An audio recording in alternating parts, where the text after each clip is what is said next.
Bagi hadirin sekalian bisa untuk di-mute terlebih dahulu mic-nya. Ya, baik. Terima kasih.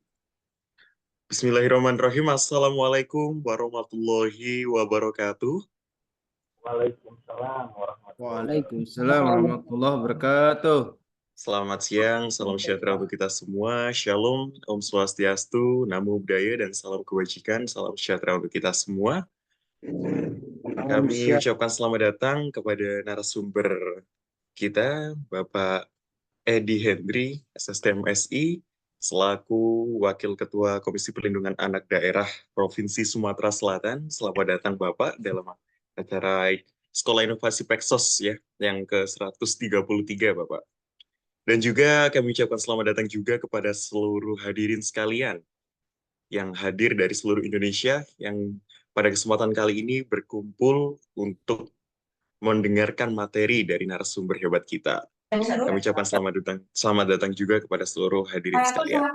Ini Baik untuk enggak, maksudnya ini yang dua anak teh can balik baik Bapak Ibu sekalian disilakan untuk di-mute terlebih dahulu mute-nya untuk mic-nya. Baik. Untuk kami ucapkan selamat datang kepada seluruh tamu undangan dan selamat bergabung dalam acara Sekolah Inovasi Peksos dengan materi praktik baik pekerja sosial di setting perlindungan anak.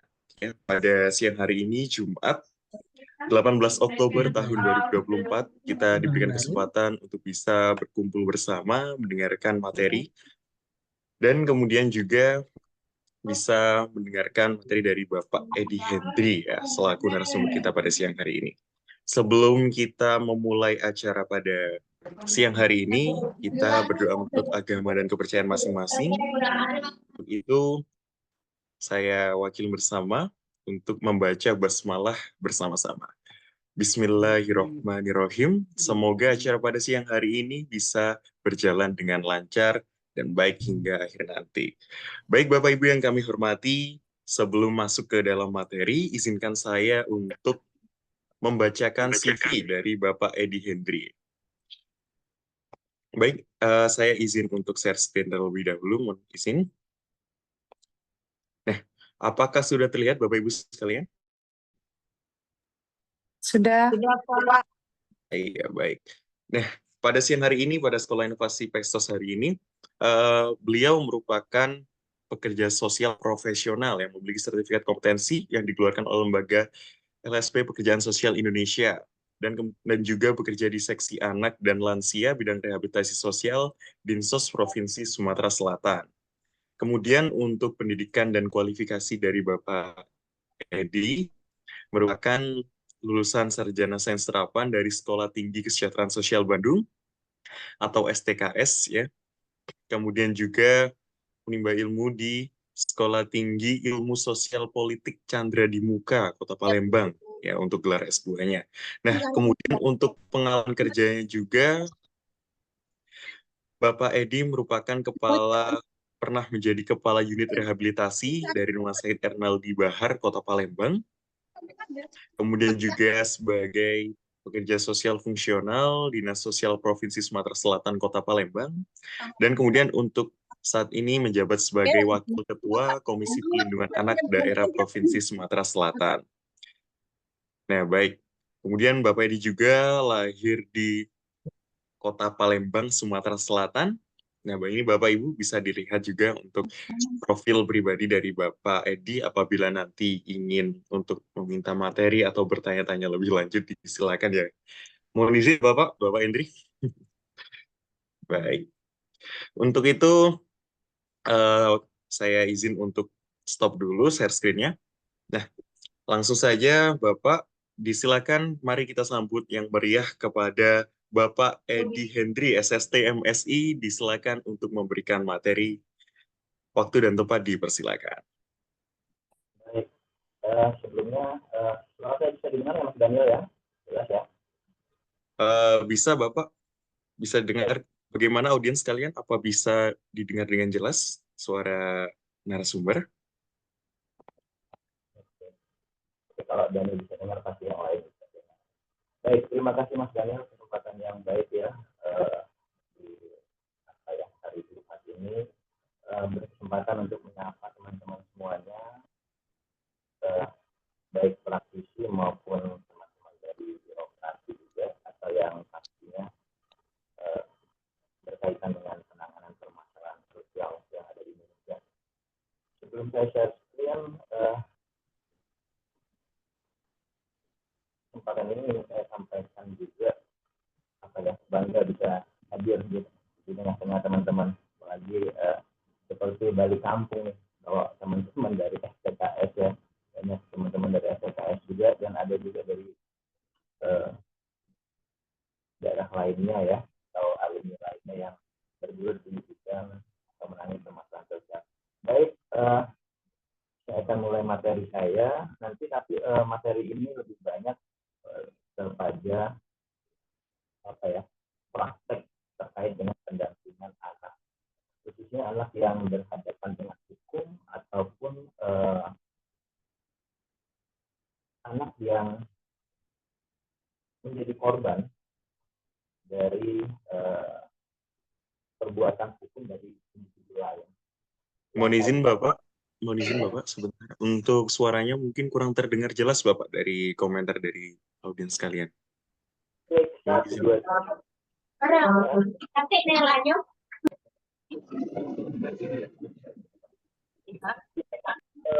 Mohon izin, sepertinya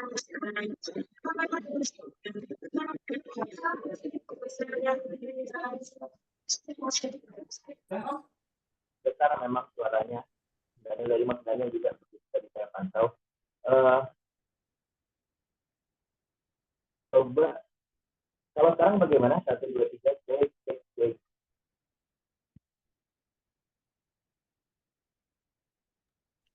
Iya, bagaimana Bapak? Kurang terdengar jelas Bapak suaranya.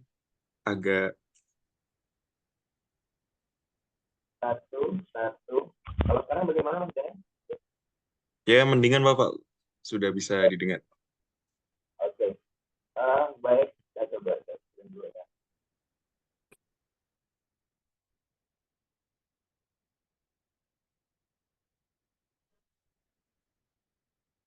Ini sudah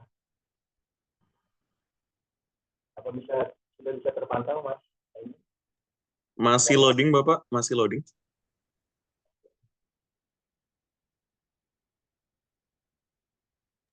Sudah Pak, sudah bisa dilihat Pak.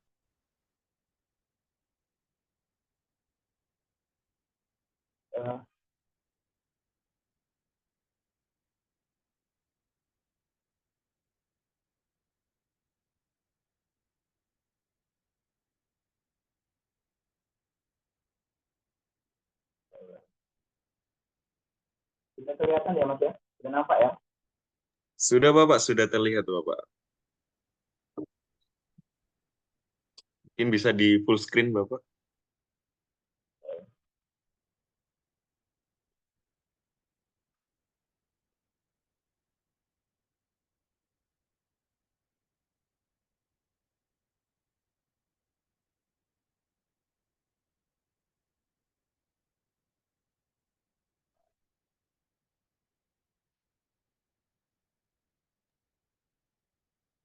Baik Bapak, bisa dimulai, mohon izin.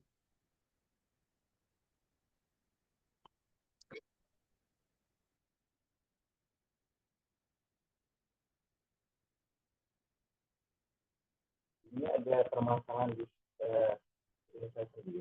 Mohon dibantu saja kalau nggak Mas Daniel. Apa mohon izin saya yang share screen Bapak? Ya.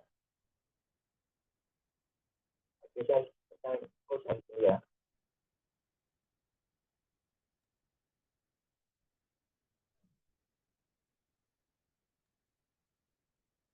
Ya, saya yang izin screen ya Bapak. Sebentar.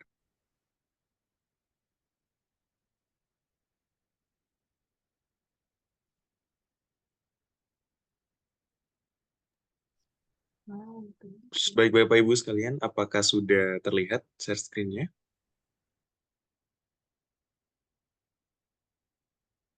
Oke, bisa dimulai, ya. lanjut Mas Daniel. Ya, baik Bapak, bisa dimulai. Silakan. Baik, kita akan membahas hari ini mengenai praktek baik pekerja sosial di sektor perlindungan anak, utamanya dalam jabatan saya sebagai wakil ketua KPAD Provinsi Sumatera Selatan ya. KPAD Sumatera Selatan sudah hampir masuk tahun kedua dan banyak sekali kasus yang kita tangani, yang kita dampingi atau kita selesaikan lebih kepada model penanganan yang dilakukan atau teori-teori yang pernah kita dapatkan di perkuliahan itu ternyata masuk semua di dalam hal penanganan permasalahan anak. Oke, next.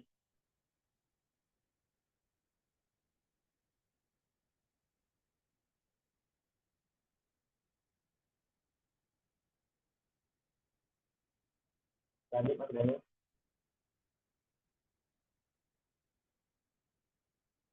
Nah, ini kita akan berbicara tentang konsep anak terlebih dahulu. Saya menyisir dari dua ahli ya. Yang pertama ini ada menurut R.A. Kusnon dan juga ada sendiri yang mana kita tidak lagi bersifat di definisi anak.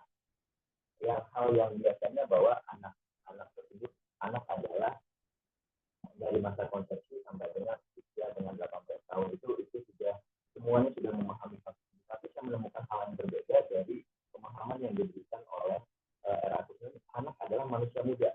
Nanti kita di akhir kenapa hal ini menjadi menarik karena terminologi anak ini ternyata sangat luas sekali dan antara dua. Maaf Pak, suaranya kurang jelas. Oh ya, gimana ya? Sebentar. Jadi, Mohon izin Bapak bisa menggunakan headset atau earphone mungkin apabila ada. saya coba ini.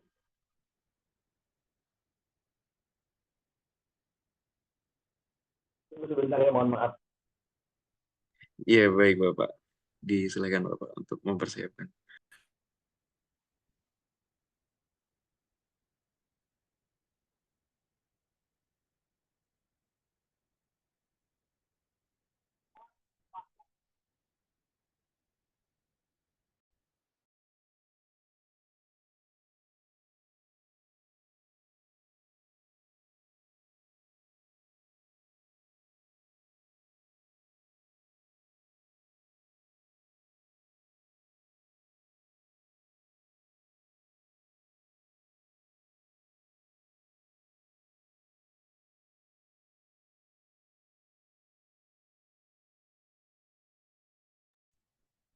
Mohon izin Bapak, mic-nya masih mati Bapak. Masih di mute. Oke, tolong yang ini di mute, kemudian saya akan masuk melalui handphone saja. Di sini mohon di unmute yang di handphone itu.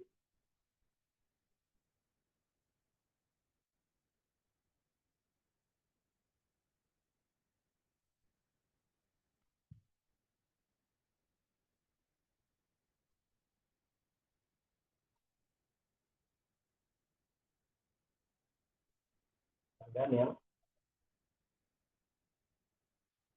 Baik Bapak. Yang ini kok di mute, kemudian yang saya masuk melalui handphone. Oh iya, siap Bapak. Silakan di ini dulu Bapak. Yang handphone silakan apa namanya? Mic-nya dinyalakan terlebih dahulu.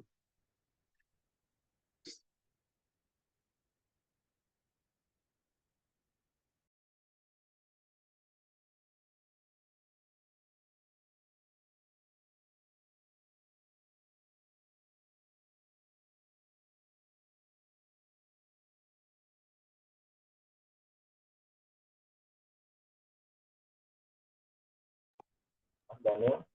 Sudah bisa Pak?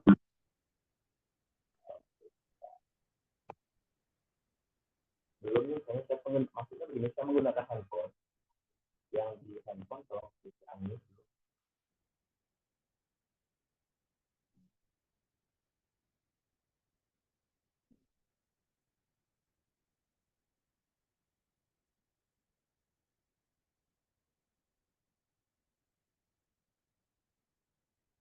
Daniel.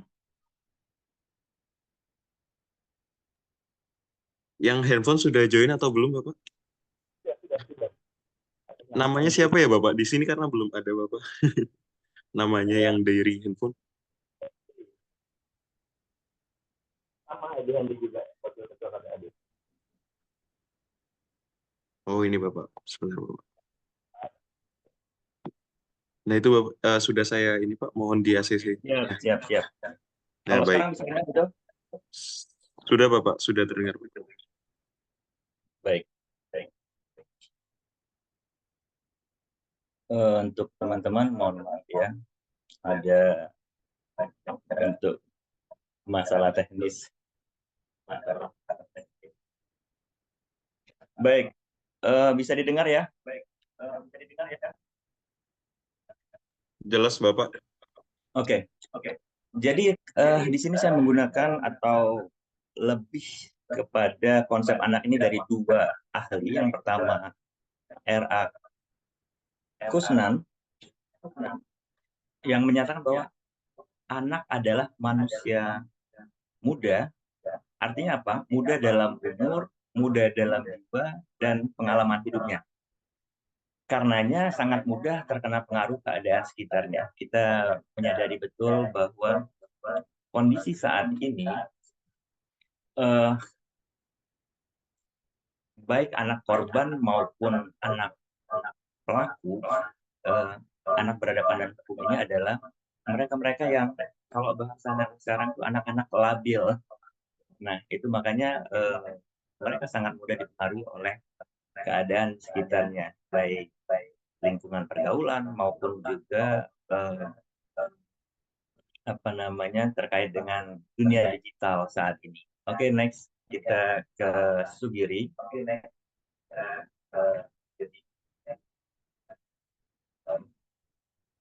Nah, kalau Sugiri mengatakan selama di dalam tubuhnya masih terjadi proses pertumbuhan dan perkembangan, dia tidak secara spesifik mengatakan batasan umur.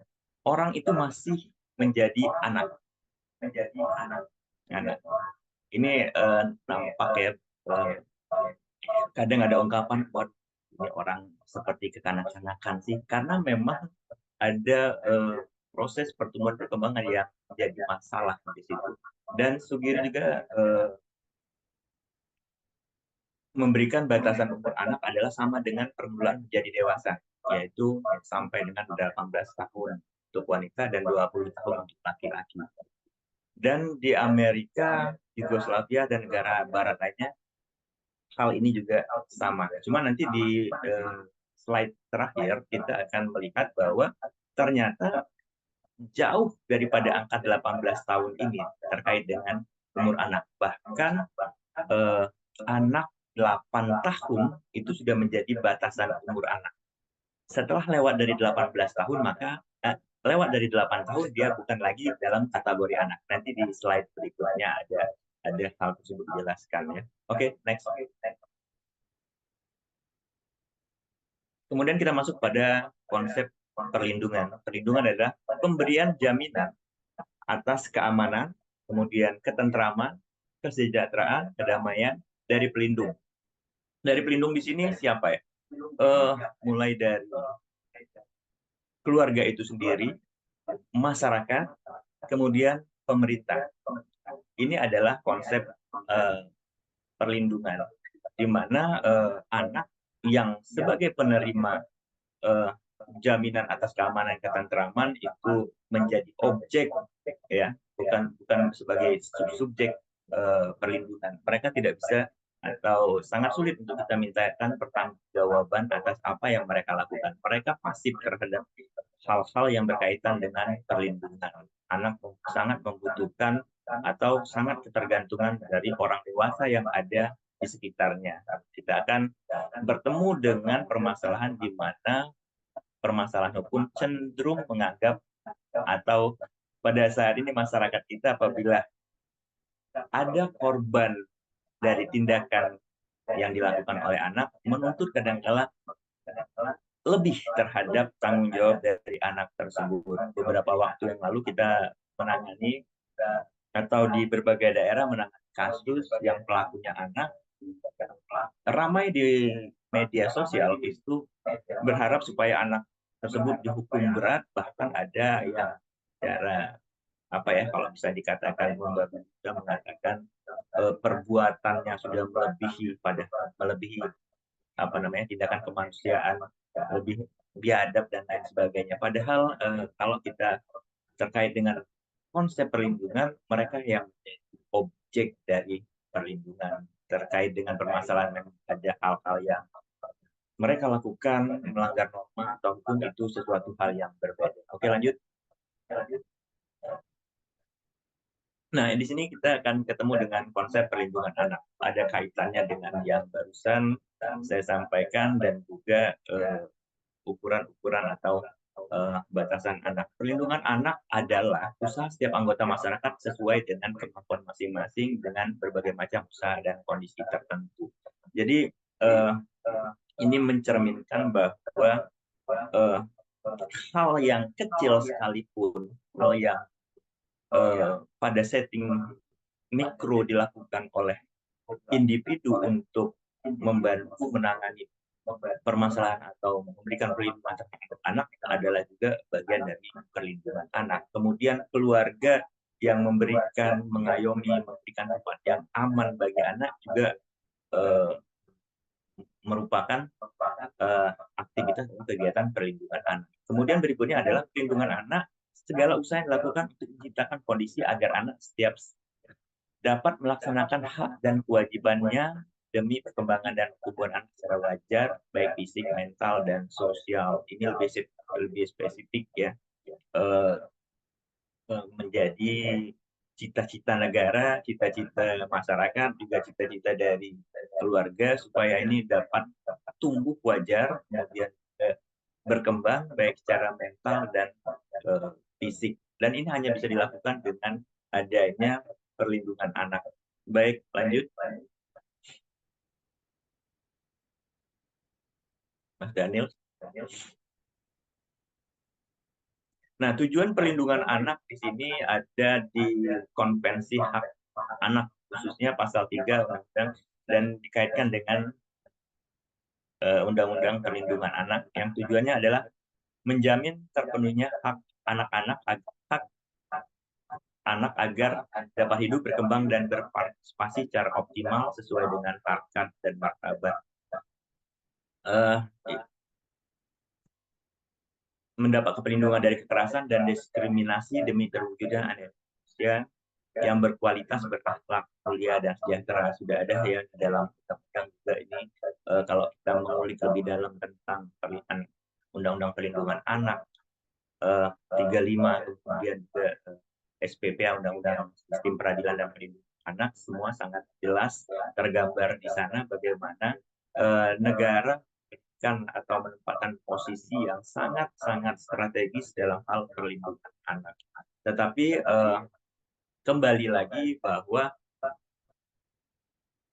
undang-undang yang ada ataupun undang-undang atau sistem peradilan pidana anak juga kembali menjadi sorotan, manakala kasus-kasus yang terjadi pada saat ini ternyata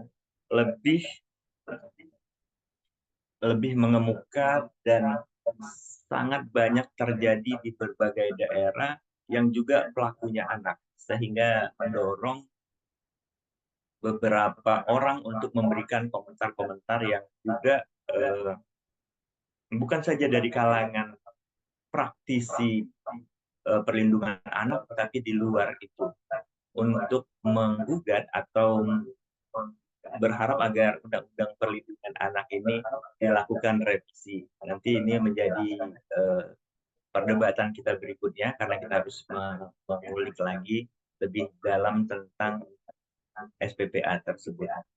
Oke, lanjut, Mas Daniel. Ini sudah saya sampaikan sebelumnya, tanggung jawab terhadap perlindungan anak siapa saja sih yang ada bertanggung jawab.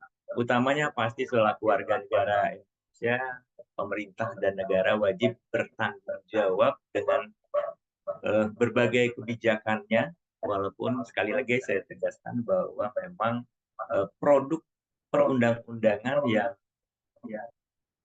kalau saya katakan, kalau dapat dikatakan sudah tidak sesuai dengan situasi dan kondisi saat ini, di mana harus dilakukan perubahan atau revisi terhadap undang-undang tersebut, khususnya undang-undang sistem peradilan pidana anak 11 2012 itu perlu.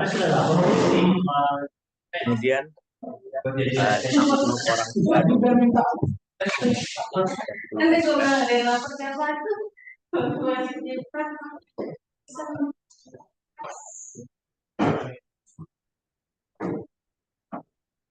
tidak lepas juga menjadi sorotan ketika berbagai kasus banyak terjadi, maka peran orang tua dan tanggung jawab orang tua sangatlah dinantikan, di mana peran orang tuanya harusnya lebih dominan terhadap tanggung jawab terhadap anak tersebut, di mana pengawasan, kemudian juga dalam hal memberikan perlindungan terhadap anak, jangan sampai setelah anak menjadi korban baru mereka bersuara. Di era digital saat ini, media sosial sangat menguasai kehidupan kita, itu menjadi bola panas, bola liar yang tidak bisa dipertanggungjawabkan. Kemudian ini ada tanggung jawab masyarakat. Justru di sini kita berharap agar elemen-elemen yang ada di masyarakat lebih dapat memahami tentang tanggung jawab. Kita sudah melihat sekarang ini ada pergeseran norma di masyarakat. Masyarakat, kalau kita melihat, tidak lagi aware terhadap lingkungan atau peristiwa yang terjadi di sekitarnya. Seringkali di masyarakat lebih kepada bagaimana apabila terjadi peristiwa mereka berlomba-lomba untuk melakukan baik itu tindakan merekam, kemudian juga menyebarluaskan, lebih kepada hal tersebut.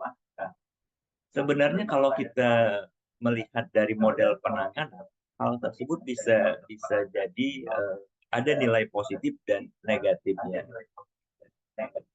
Positifnya adalah kecenderungan untuk peristiwa dapat tersebar luas dengan mudah, sehingga dapat dipantau oleh pengambil kebijakan atau para pihak yang menangani kasus tersebut lebih mudah untuk ditangani. Beberapa kasus yang kita tangani itu peran media sebenarnya peran masyarakat melalui media, khususnya media sosial, itu memang sangat efektif juga.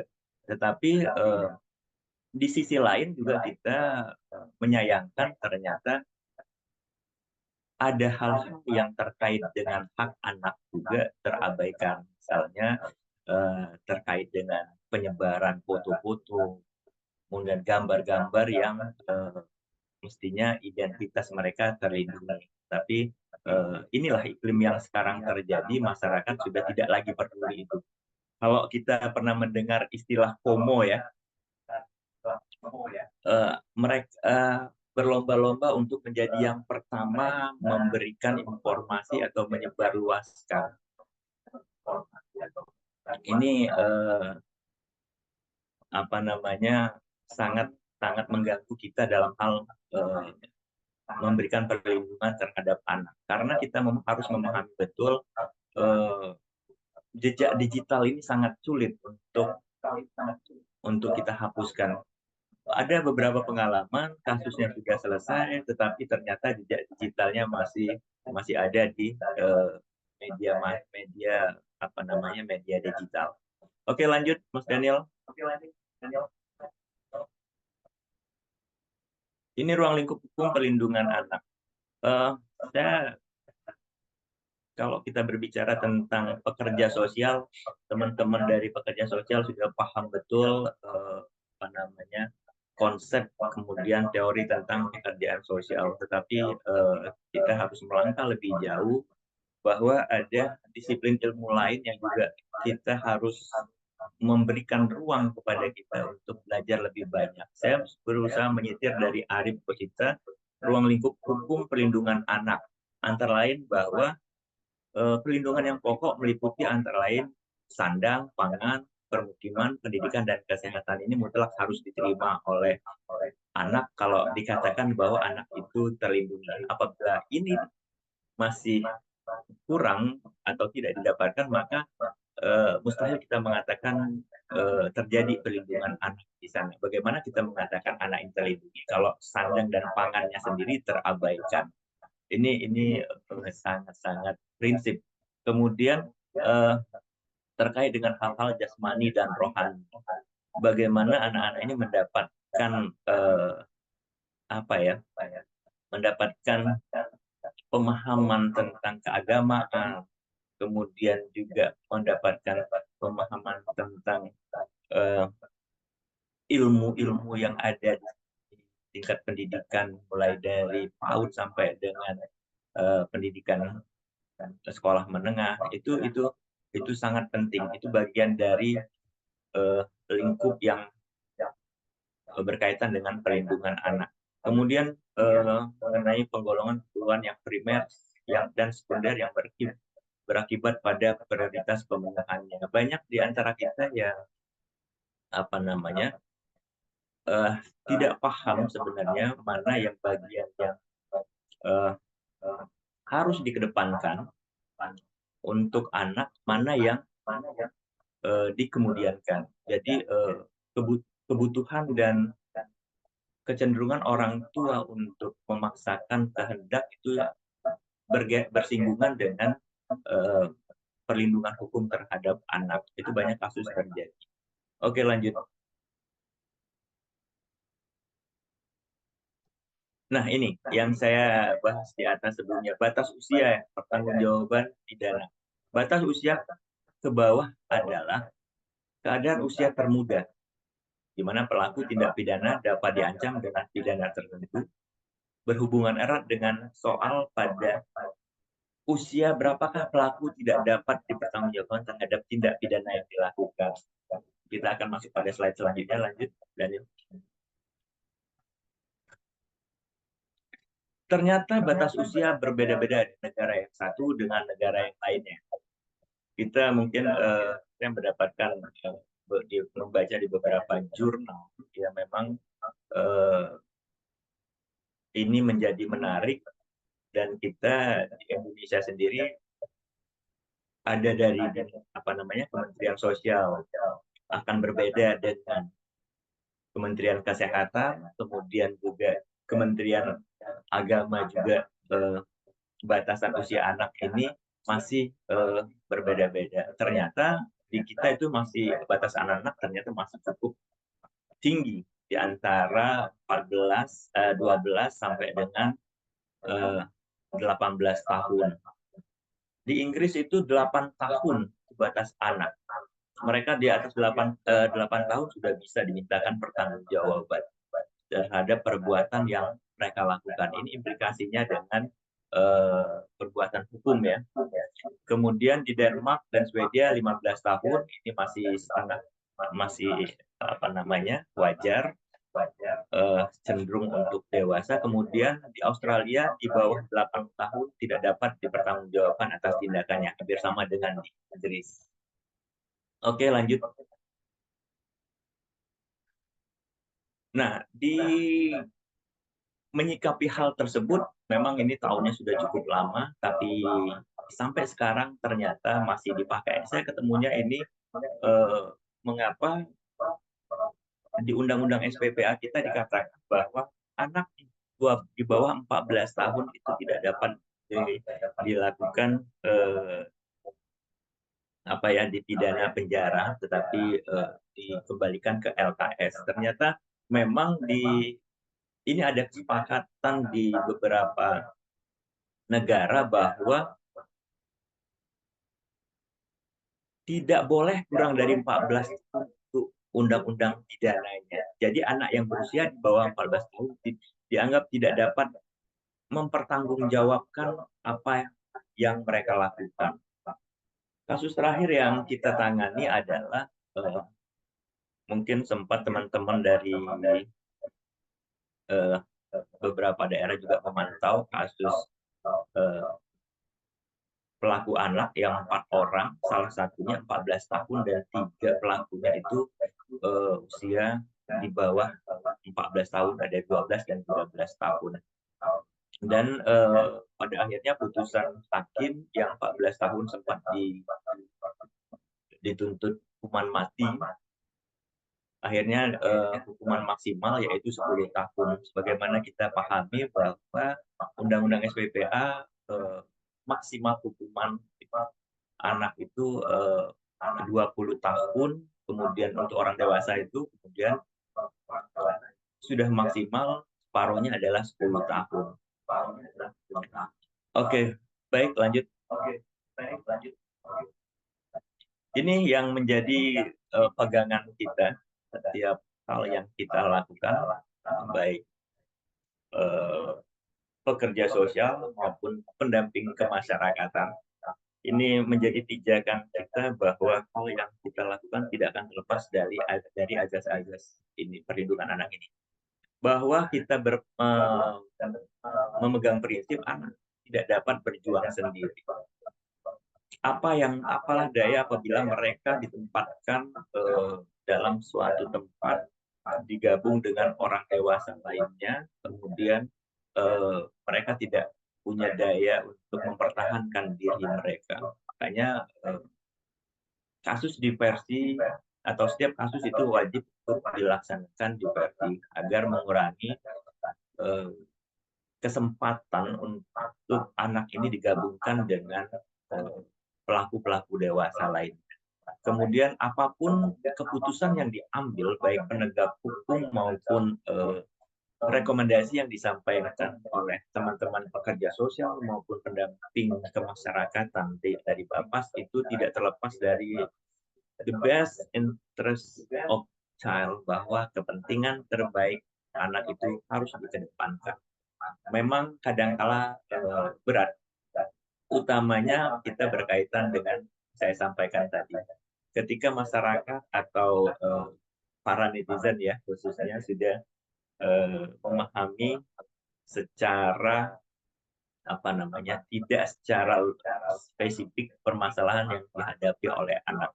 Kemudian jangan daur kehidupan atau circle approach ini berkaitan dengan pemahaman bagaimana anak adalah akan menggantikan posisi yang pada saat ini ada, bahwa proses rehabilitasi anak yang mendapatkan perlakuan salah atau anak yang berhadapan dengan hukum ini masih kita harapkan bahwa suatu saat mereka jadi generasi penerus dari yang saat ini ada. Memang betul bahwa kejadian-kejadian ini banyak yang di luar, kalau bahasa anak di luar nurul ya, anak usia yang demikian sudah dapat melakukan tindakan yang sangat-sangat brutal kadang-kala. Dan masyarakat menghendaki agar hukuman seberat-beratnya terhadap mereka. Tetapi kita juga harus mengingat bahwa mereka adalah anak-anak yang akan menggantikan posisi kita pada saat ini nanti. Kemudian ini lintas sektoral, bukan hanya permasalahan pada tersier di bagian tertentu saja, tetapi ini menjadi bagian penting dari seluruh elemen yang ada. Ini ada perlindungan anak. Demikian Bapak ya, bahwa memang semua elemen itu harus memahami betul bagaimana penanganan atau perlindungan anak ini dapat maksimal dilakukan. Oke, lanjut.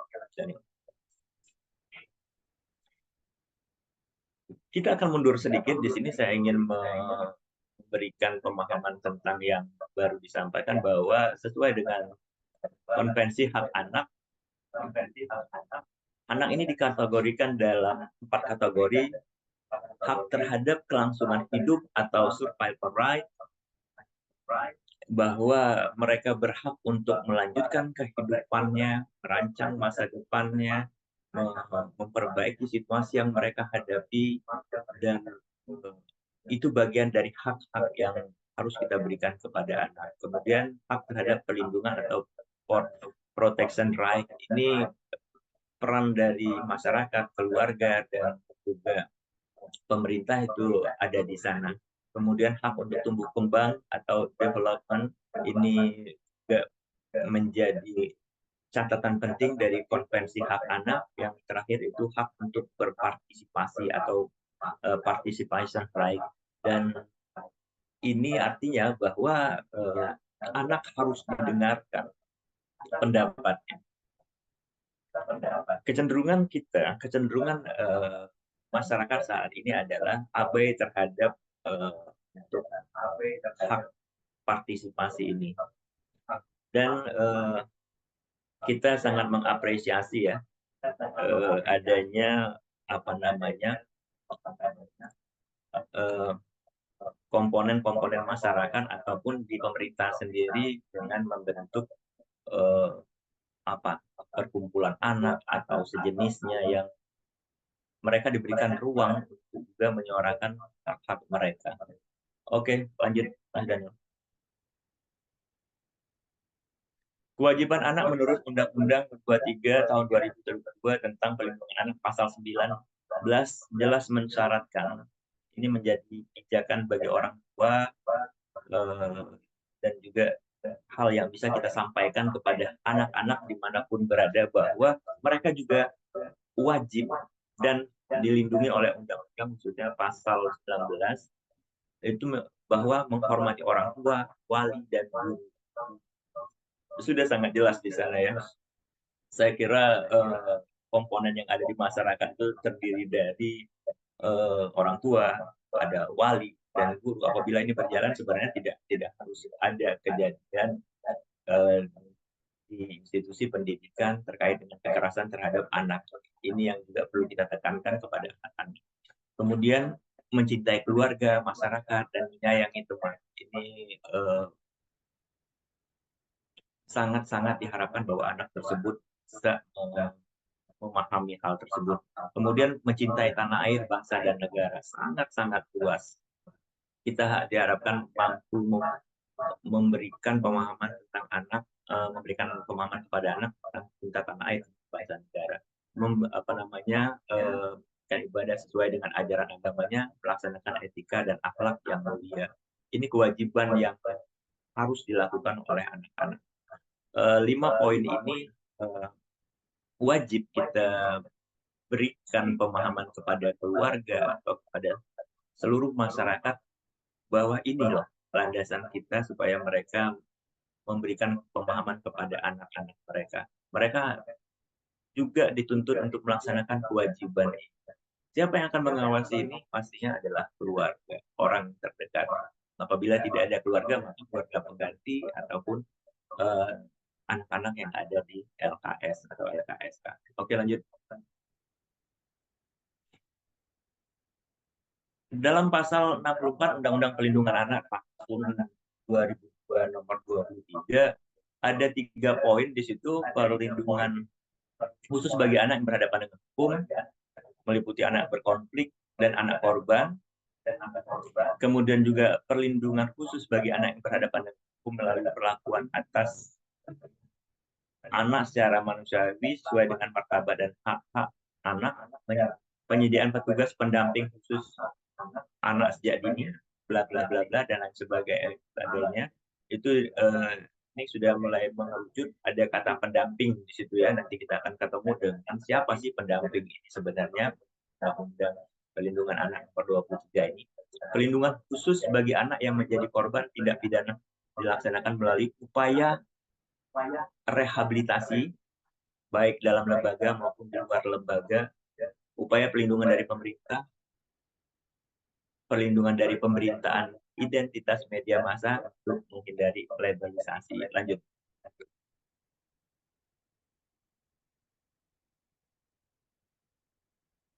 Pasal 89 Undang-Undang Nomor 11 Tahun 2012 tentang Sistem Peradilan Pidana Anak, berarti anak korban atau anak saksi berhak atas semua perlindungan dan hak yang diatur dalam ketentuan peraturan-perundangan didampingi oleh pekerja sosial profesional. Dikerucutkan kembali bahwa pekerja sosial profesional di sini pasal 66 sampai pasal 68 Undang-Undang 11 tahun 2012 tentang Sistem Peradilan Pidana Anak itu didampingi oleh pekerja sosial profesional. Profesional bagaimana? Bahwa tidak semua sebenarnya bisa melakukan pendampingan tersebut secara profesional. Ditegaskan itu profesional bahwa memang sudah tersertifikasi dan memiliki kompetensi dalam hal penanganan. Karena memang sekarang sudah ada organisasi yang memang mengatur hal tersebut, organisasi profesi ini yang mengeluarkan sertifikasi, kemudian juga bekerja sama dengan Badan Akreditasi Kementerian Sosial, yang bagaimana kita memilah sebenarnya siapa yang akan menangani ini supaya tidak salah, mulai dari hulu sampai ke hilir terhadap penanganan. Banyak kasus yang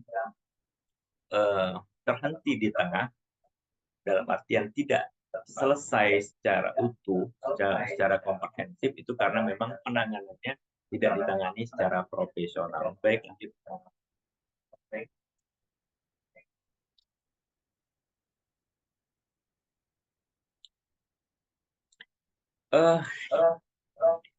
Di samping saya sebagai komisioner Komisi Perlindungan Anak Daerah, kebetulan disampaikan di geografi atau CV tadi bahwa yang melandasi saya bekerja adalah teori-teori tentang pekerjaan sosial, kemudian hal-hal yang berkaitan erat dengan bagaimana penanganan anak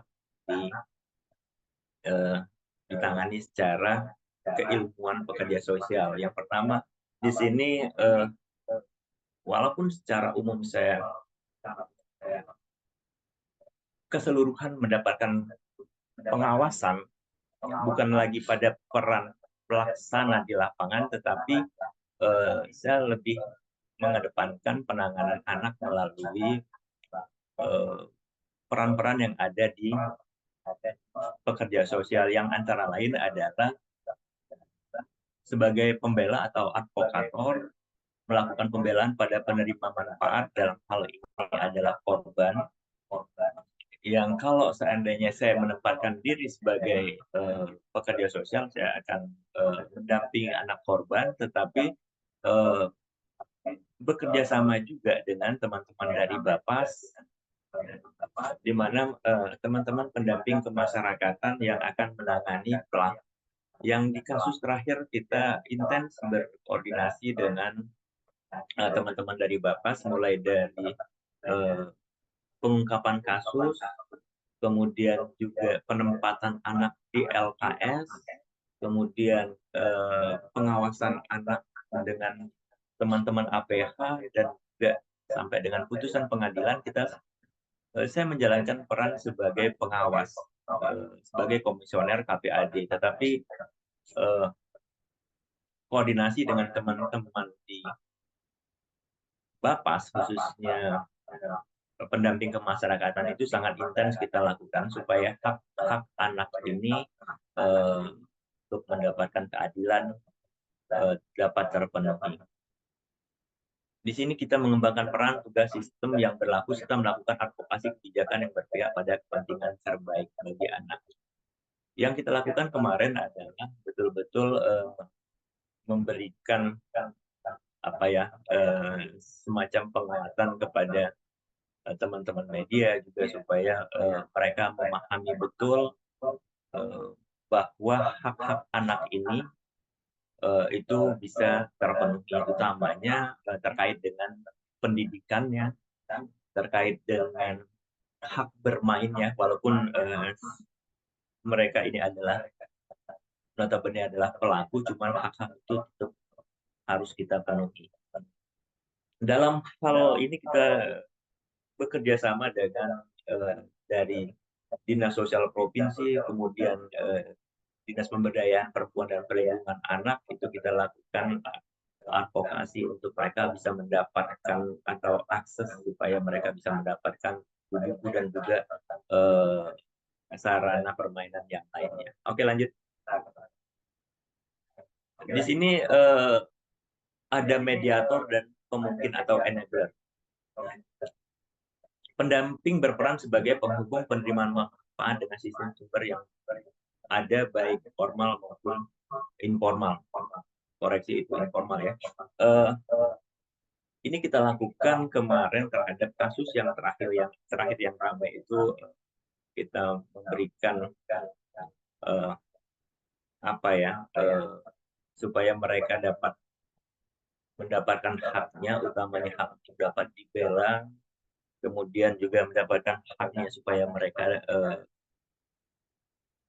dapat terus melanjutkan pendidikannya sampai dengan putusan pengadilan saat ini pun mereka masih tetap mendapatkan hak pendidikannya karena kita berkomunikasi atau berkoordinasi dengan pihak Diknas ya, Diknas Kota untuk supaya data kodik mereka tetap bisa ada supaya mereka tidak dikeluarkan dari pendidikannya. Jadi ada hal-hal yang kita harus bekerja ekstra untuk melakukan mengkaitkan mereka bisa terhubung dengan pihak-pihak yang dapat merugikan hak-hak mereka. Kemudian di sini ada pemungkin atau enabler. Koreksi juga ini enabler ya. Pendamping berperan memberikan kemudahan penerimaan manfaat untuk memahami masalah, kebutuhan, potensi yang dimilikinya dan melakukan upaya penyelesaian masalah.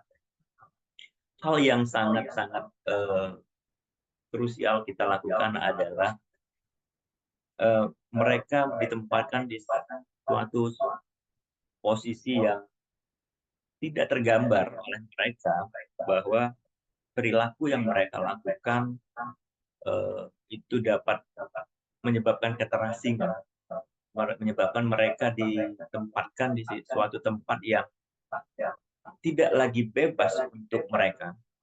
Mereka diawasi, kemudian ruang gerak mereka dibatasi, dan banyak sekali hal-hal yang harusnya mereka dapat lakukan apabila hal tersebut tidak terjadi. Kesempatan mereka untuk bermain menjadi berkurang, dan inilah yang harus dilakukan oleh pendamping. Bagaimana hal tersebut masih bisa berkembang, masih bisa dapat mereka lakukan. Dapat dibayangkan bahwa dengan ruangan yang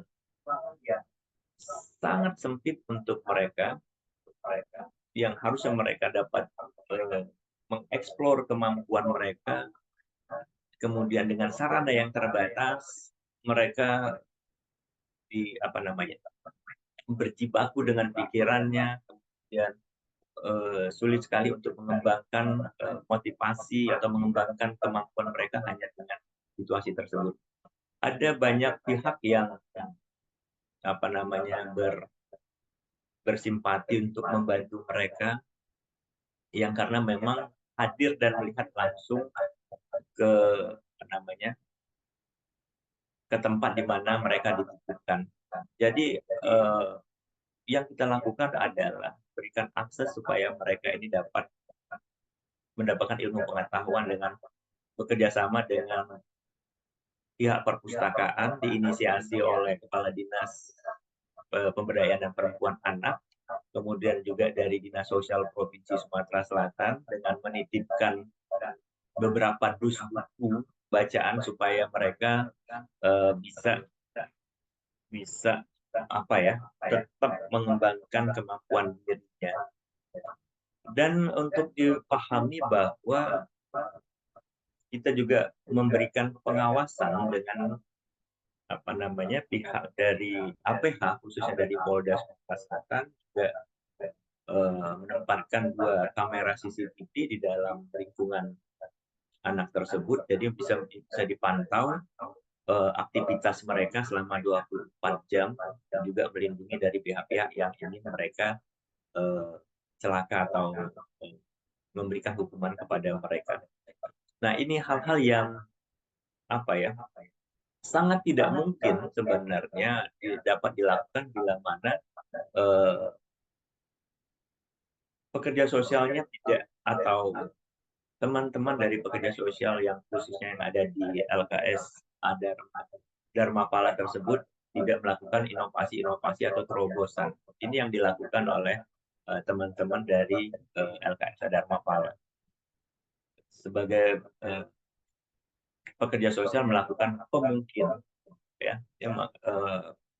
melihat luas, melihat jauh, apa hal-hal yang tidak dapat dilakukan, cuma bisa dilakukan. Inilah yang disebut dengan pemungkin yang harus memang dimiliki oleh pekerja sosial. Oke, lanjut.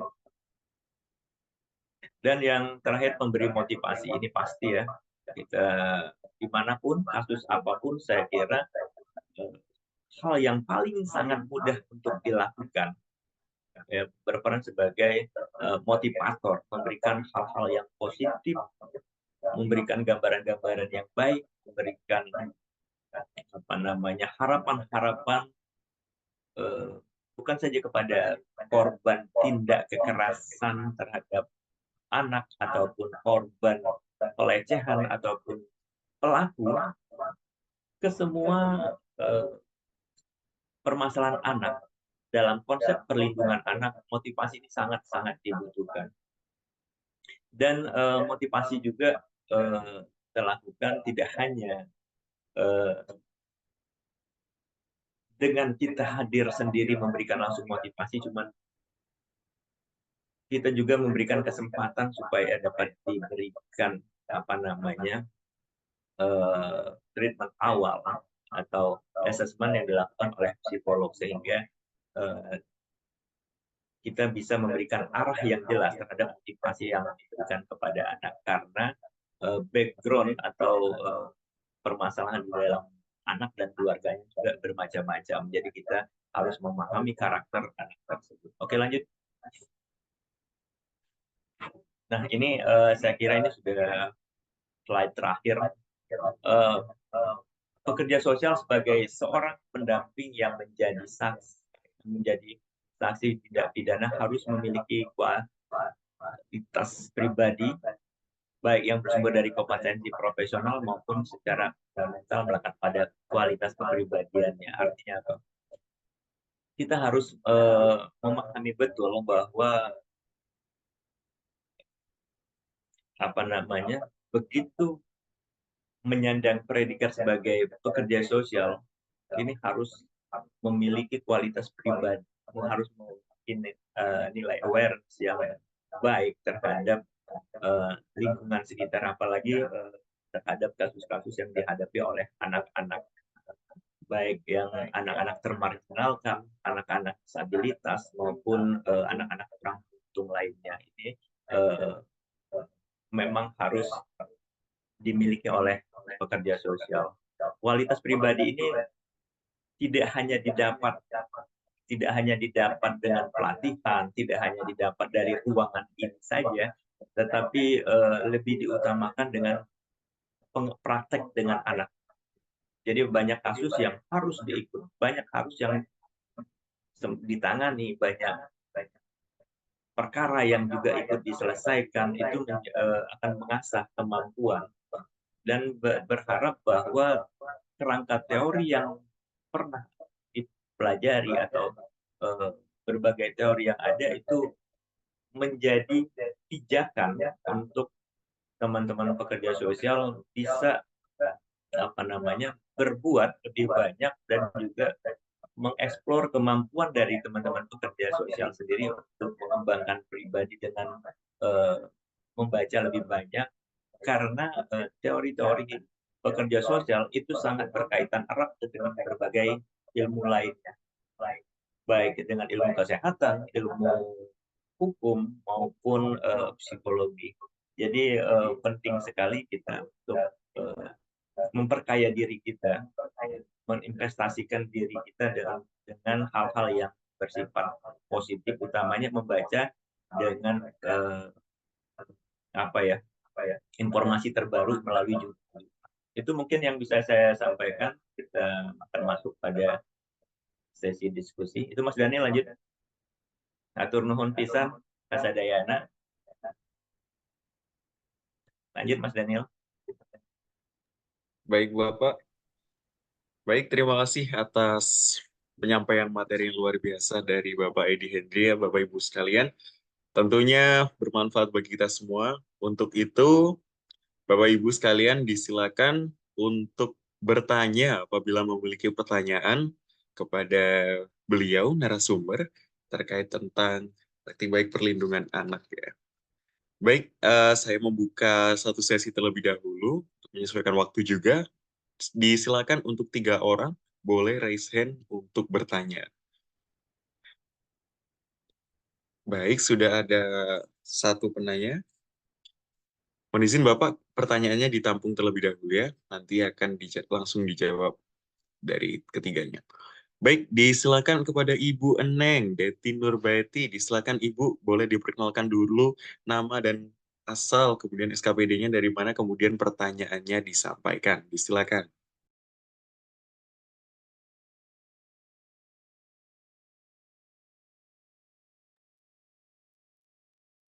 Baik, selamat siang. Assalamualaikum warahmatullahi wabarakatuh. Waalaikumsalam warahmatullahi wabarakatuh. Selamat siang, Pak Hendri. Aku biasa panggilnya Abang sih. Ya, selamat siang juga Bapak Ibu dan semua pekerja sosial ya yang ada di Zoom ini. Ini Zoom yang sangat menarik sekali tentang perlindungan anak. Kebetulan saya juga bergerak di perlindungan anak dan sekarang posisi saya sebagai fasilitator di salah satu yayasan. Pada tahun 2012 memang pertama kali diundangkannya Undang-Undang Sistem Peradilan Pidana Anak.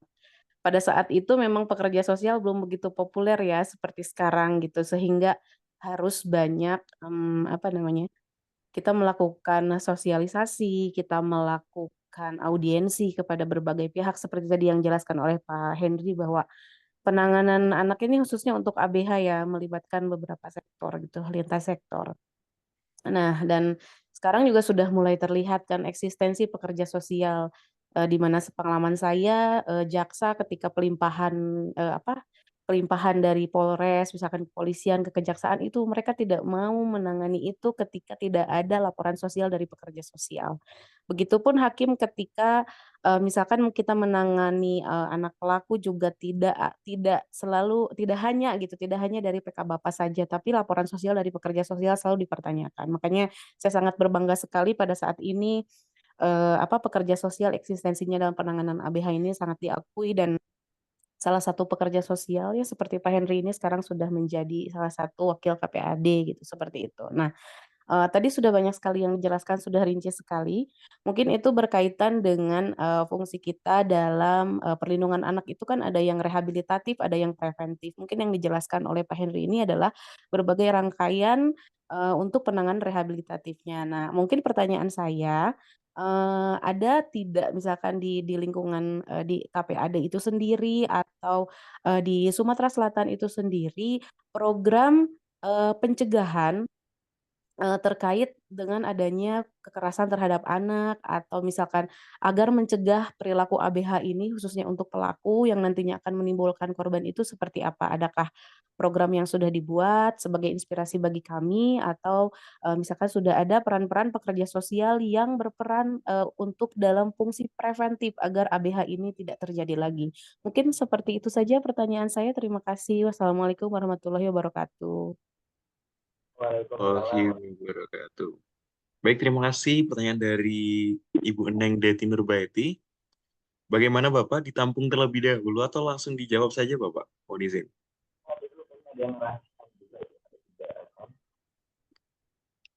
Halo, bagaimana Bapak? Tampung aja dulu. Oh baik, ditampung saja dulu.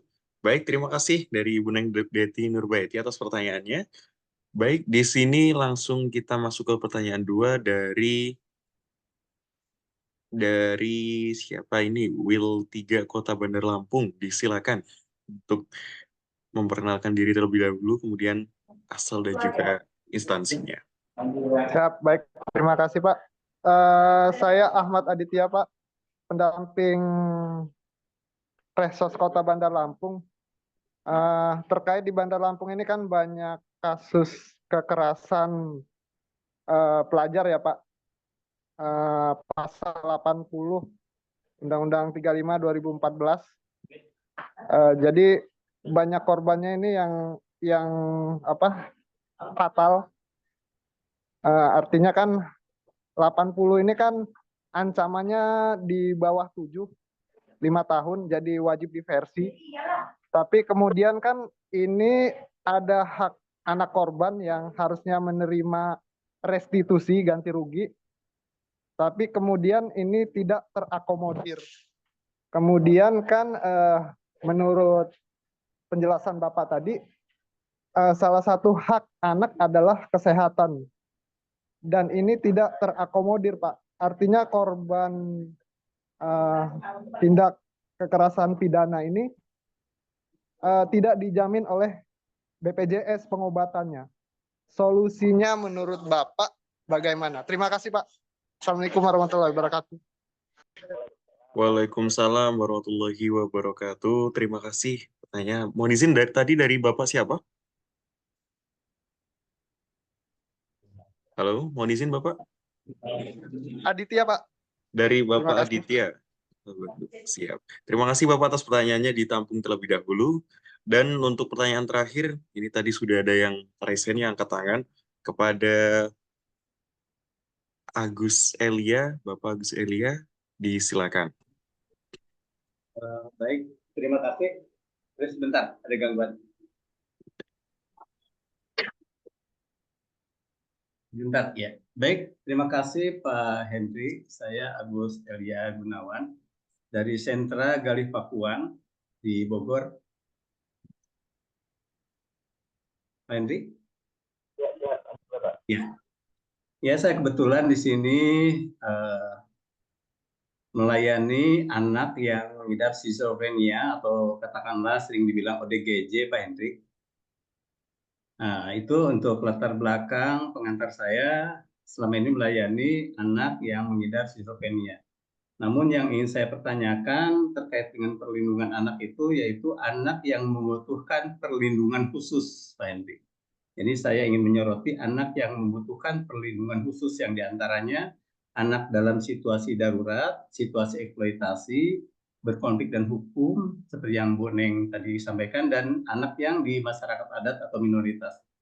Yang membuat saya agak tergelitik di sesi ini dan menarik, sebagai pekerja sosial tentu hati dan pikiran kita merasa tidak nyaman ketika melihat anak yang dalam situasi eksploitasi ekonomi atau anak jalanan yang ngamen marak banget di tiap-tiap kota. Ini Pak Hendy, jadi di sisi lain kita ingin melakukan perlindungan, tetapi kewenangan dan langkah apa yang bisa dilakukan bagi pekerja sosial, karena kami dibatasi dengan ya wilayah kerja atau aturannya juga kok kita mau mengintervensi dalam nggak tahu aturan itu tadi untuk anak jalanan atau dalam situasi eksploitasi ekonomi, langkah apa dan kewenangan apa yang bisa dilakukan oleh pekerja sosial. Demikian Pak Henry, terima kasih dan rekan-rekan semua. Baik, terima kasih Bapak Agus Elia dari Sentra Galih Pakuan Bogor. Baik, untuk pertanyaannya kita akhiri dulu dari sesi yang pertama ini yang akan dijawab langsung oleh narasumber kita, Bapak Edi Hendri. Untuk bagi hadirin sekalian, disilakan terlebih dahulu untuk absensi ya. Absensi sudah dikirim di link komentar chat, itu sudah dibagikan terkait link absensi. Mungkin saya kirim ulang. Boleh silakan untuk absensi kembali. Baik, untuk pertanyaannya dari yang pertama mungkin bisa langsung dijawab oleh Bapak Edi Hendri ya terkait tadi dengan ada atau tidaknya di lingkungan KPAD program pencegahan terhadap kekerasan terhadap anak atau ABH tadi, kemudian juga peran pekerjaan sosial di lingkungan yang diperannya. Mungkin bisa diperjelas mungkin oleh Bapak, dijawab, mungkin disilakan.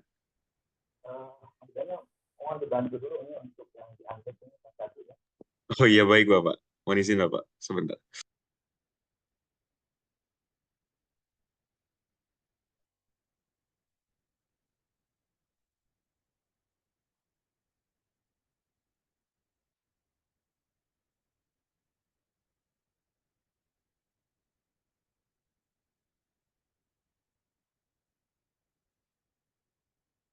Edi Hendri satunya pakai adik yang gitu.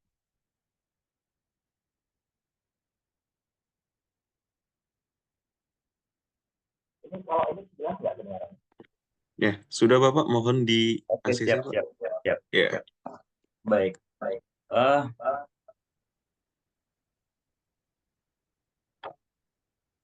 Dari Neng Deti tadi ya, Neng Deti terima kasih ya sudah hadir juga di sini. Ini apa namanya?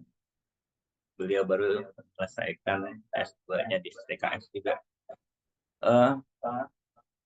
Terkait dengan paling hulu ya, paling hulu saya kira memang bagaimana upaya preventif terhadap apa namanya tindak kekerasan yang dilakukan oleh anak ini memang penting sekali, dan upaya pencegahan inilah sebenarnya yang harusnya kita kedepankan. Yang terjadi pada saat ini adalah lebih banyak upaya kuratif atau pengobatan bahkan rehabilitatif terhadap anak-anak ini. Tapi sebenarnya yang penting adalah betul yang disampaikan tadi, upaya preventif itu harus lebih dikedepankan di berbagai institusi atau UPTD, SKPD itu sebenarnya ada program-program untuk pencegahan tersebut. Tapi di Komisi Perlindungan Anak Daerah itu pastinya kita mengedepankan sosialisasi. Sosialisasi ini baik di lingkungan rutin kita lakukan dan bisa juga di teman-teman dari berbagai daerah untuk melakukan sosialisasi ke sekolah-sekolah bekerja sama dengan Dignas, Dinas Pendidikan baik kota maupun provinsi, di mana angka kejadian tindak kekerasan yang dilakukan oleh pelajar khususnya SMA dan tawuran itu kan paling banyak terjadi di kewenangannya ada di Dignas Provinsi, dan yang kita lakukan adalah bekerja sama dengan Dignas Provinsi ataupun kita secara rutin melakukan sosialisasi ke sekolah-sekolah. Sejauh ini yang kita lakukan masih di sekitar Kota Palembang, baik sekolah swasta maupun sekolah negeri, dan ini rutin kita lakukan, dan juga kita masuk pada waktu penerimaan siswa baru. Biasanya kan ada program yang digelar oleh sekolah, baik di P5, kita masuk di sana, bahkan karena keberadaan kita sudah mulai banyak dikenal di masyarakat, maka mereka yang mengundang kita untuk melakukan apa namanya sosialisasi tersebut, baik tentang kekerasan maupun pornografi anak yang juga tidak kalah maraknya pada saat ini. Ada beberapa juga yang perlu kita waspadai, misalnya adanya aplikasi-aplikasi yang dalam tanda kutip itu cenderung disalahgunakan untuk hal-hal yang negatif. Misalnya anak yang diperdagangkan untuk eksploitasi seks kan ada di sana. Tetapi yang menarik, sebentar saya agak bergeser sedikit, informasi ini penting karena aplikasi yang cenderung adalah mereka anak-anak ini malah terjerumus dalam prostitusi online. Mereka bisa menjajakan dirinya yang awalnya mereka hanya diperjualkan oleh teman atau kelompok temannya, setelahnya mereka bisa menjajakan diri di aplikasi tersebut. Ini penting juga karena menyasar anak-anak yang masih SMA atau sekolah SMP, bahkan juga ada kasusnya bahwa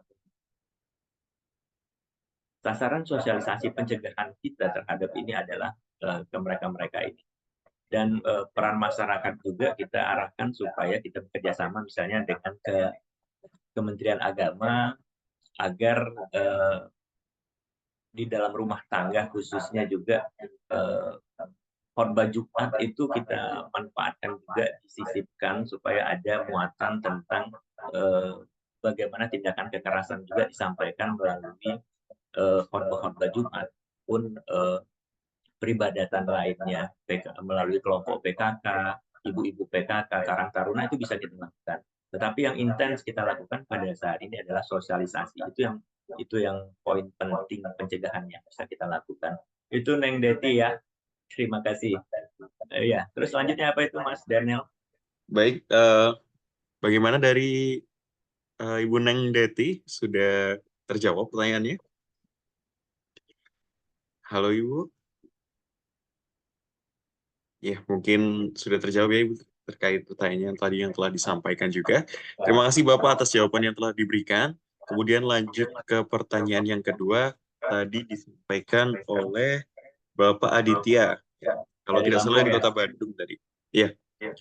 Untuk pertanyaannya itu terkait pasal 80 ada kewajiban terkait diversi bagi anak. Kemudian jika dilihat juga ada hak anak yang bisa dilaksanakan termasuk kesehatan, namun masih belum terkoordinir dengan baik. Salah satunya adalah BPJS. Bagaimana solusinya menurut Bapak? Seperti itu Bapak pertanyaannya. Baik, terima kasih untuk yang dari Lampung ya, tetangga. Kita sudah banyak hal yang kita lakukan, utamanya terkait dengan BPJS ya. Karena memang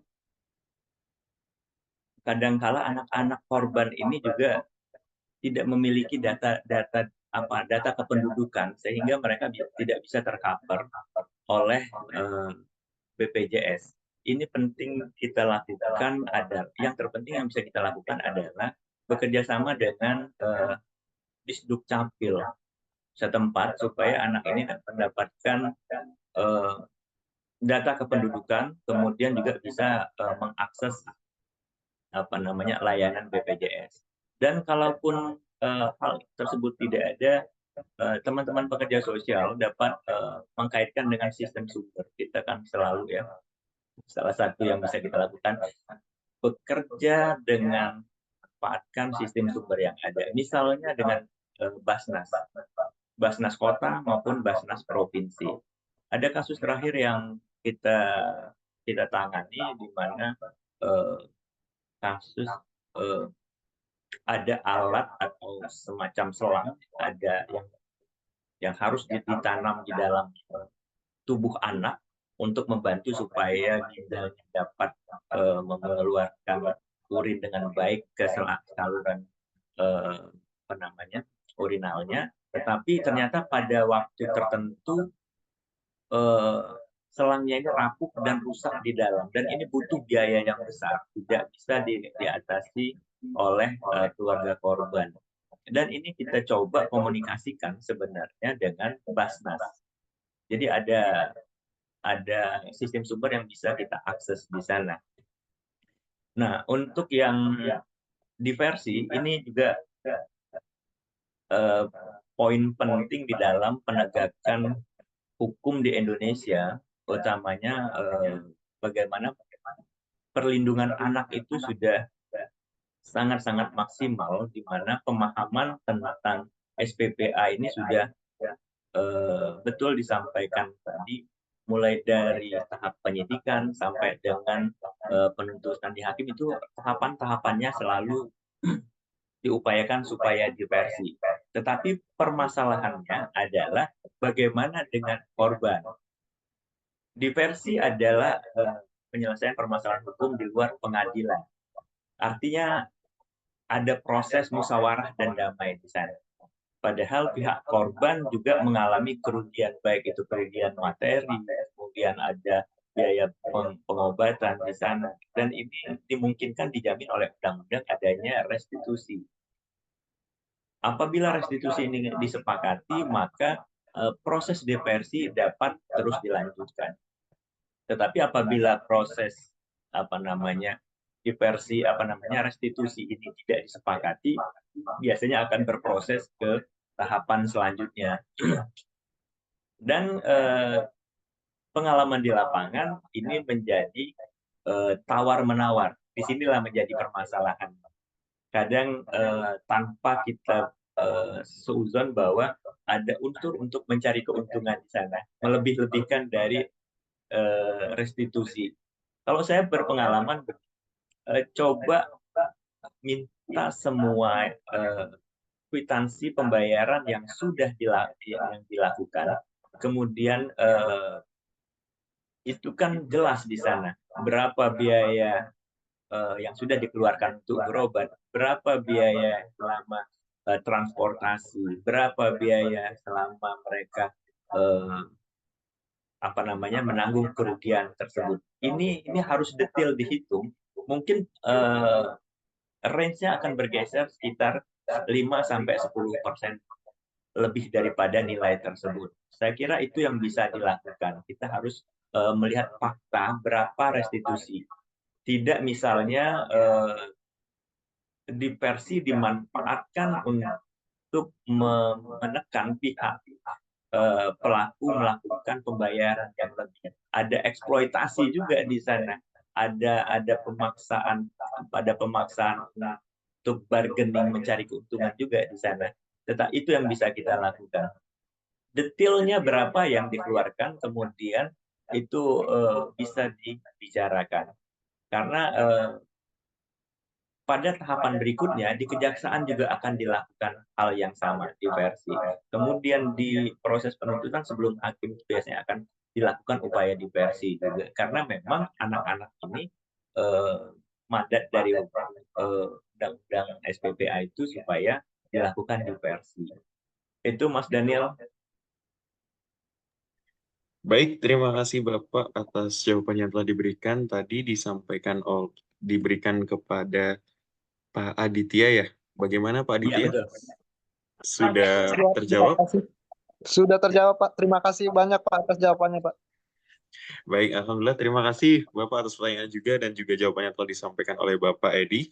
Untuk tadi Bapak, pertanyaan yang ketiga, yaitu dari Kang Agus, dari Pak Agus, dari Sentra Gali Pakuan Bogor, yaitu anak yang membutuhkan perlindungan khusus juga terbagi dalam beberapa jenis. Namun jika ada eksploitasi ekonomi terjadi seperti anak jalanan yang banyak kita temui di berbagai wilayah, apa kewenangan dan langkah yang bisa dilakukan oleh pekerja sosial, Bapak? Mungkin seperti itu pertanyaannya. Iya. Baik, ada hal yang menarik yang kadangkala memang kita harus lakukan terobosan-terobosan, tetapi ini sedikit melampaui kewenangan kita, kewenangan dari pekerja sosial. Saya izin cerita case sedikit di Sumatera Selatan, di Kota Palembang kita pernah menangani dan mengamankan seorang ibu dengan dua orang anak yang juga sempat viral waktu itu. Anak ini sudah kita tangani lebih dari 18 kali.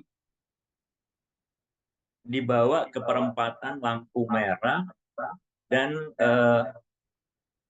dibiarkan anak yang lebih kurang 4 tahun, tingginya tidak lebih dari seukuran ban dan seukur pas kalau seandainya dia hilir mudik di perempatan itu pas sekali hidungnya menghisap knalpot karena tingginya juga karena faktor gizi dan lain sebagainya anak ini menjadi kecil. Dan yang kita lakukan adalah menarik anak ini dari orang tuanya. Tapi bukan berdasarkan kita sendiri. Ini kita bahas dengan pimpinan tertinggi di daerah kami, khususnya di Polda Sumatera Selatan, melalui unit UPPA-nya. Kemudian kita bekerja sama juga dengan Dinas Sosial Kota, dan saya sendiri dari Dinas Sosial Provinsi. Kita amankan dalam artian kita pernah coba beberapa kali dengan memberikan bantuan supaya anak ini dan orang tuanya tidak kembali ke jalan. Terakhir yang kita lakukan adalah upaya terakhir. Sekali lagi, tempat terbaik bagi anak adalah di lingkungan keluarga. Tetapi apabila orang tuanya tidak melakukan upaya terbaik bagi anaknya atau tidak mengedepankan kepentingan terbaik bagi anaknya, maka kita mengambil kewenangan itu, kitalah yang harus mengambil peran menempatkan anak pada kepentingan terbaiknya. Apa itu? Mendapatkan tempat istirahat yang layak, mendapatkan sandang pangan yang cukup, kemudian juga diharapkan dapat melanjutkan pendidikan atau dapat bersekolah, maka kita ambil anak itu. Tapi dengan kewenangan antara lain surat keputusan dari Dinas Sosial Provinsi, surat dari keputusan dari Kapolda yang melalui PTD PPA, melalui unit PPA. Anak ini sekarang kita pisahkan. Kita pisahkan, setiap 6 bulan baru bisa kita berikan kesempatan untuk bertemu dengan orang tuanya. Dipisahkan, kita tempatkan di LKSA yang memang tidak diketahui. Karena pernah kita dulu tempatkan anaknya di LKS yang orang tuanya tahu alamatnya. Pagi kita antar, siang kita antar, maka besok malam itu sudah diambil lagi. Akhirnya kita sepakati bahwa ini harus dipisahkan, diambil kembali untuk dibawa ke jalan, mengharapkan bantuan dari orang lain dengan mengeksploitasi anak. Jadi yang kita lakukan adalah mengambil anak ini dari orang tuanya untuk ditempatkan di panti atau LKS yang ada. Itu yang bisa kita lakukan, Pak. Tapi sekali lagi ini harus melalui kesepakatan bukan hanya salah satu pihak. Karena apabila salah satu pihak juga melanggar dari hak anak tersebut. Memisahkan anak dari orang tua itu sesuatu hal yang sangat-sangat tidak bisa ditolerir. Tetapi apabila kepentingan terbaik bagi anak tidak dikedepankan oleh orang tuanya, maka kuasa itu kita ambil. Kepentingan terbaik bagi anak menjadi momen yang harus kita kedepankan, dan kesempatan ini kita lakukan. Demikian itu yang bisa saya sampaikan. Case-nya ada dan ada hal yang bisa kita lakukan. Oke, terima kasih Mas Daniel, terima kasih. Baik, terima kasih Bapak atas jawaban yang diberikan tadi kepada Bapak Agus. Bagaimana Bapak Agus, apakah sudah tersampaikan dari jawaban yang telah diberikan?